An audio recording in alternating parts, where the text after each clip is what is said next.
Sir, गेले 14-15 वर्ष झालं मी मेडिक्लेमचा प्रीमियम भरत आहे.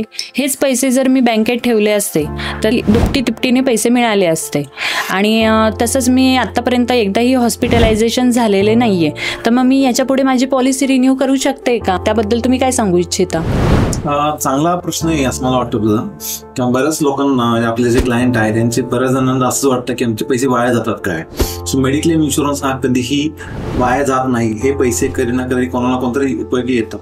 आज जर समजा तू मेडिक्लेम इन्शुरन्स घेतलाय, 15 वर्ष तुला काहीच झालं नाही, याचा अर्थच आहे की देवानी तुला आतापर्यंत हॉस्पिटलमध्ये कधी पाठवलं नाही.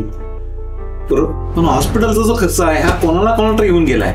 बरोबर. तुझेच पैसे हे कोण ना कोणतरी युटिलाइज होत आहेत किंवा कोण ना कुठल्या फॅमिलीला तरी ते जात आहेत. आता यामध्ये काय होतं की हॉस्पिटलचा खर्च आपल्याला आला नाही म्हणजे कोणाला तर आलाय.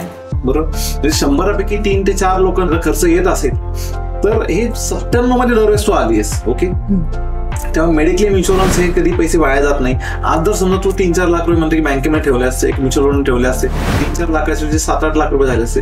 पण एकदाच हॉस्पिटलचा खर्च आला आणि जिथं खर्चच तुझा 5 लाख रुपये असेल तर 5 लाख रुपये वन टाइम खर्च होईल. त्यानंतरचं काय, तर हॉस्पिटलचा खर्च परत 5 लाख रुपये आला तर मग परत म्युच्युअल फंड म्हणून काढणार का? आपलं सेव्हिंग वेस्ट करणार का?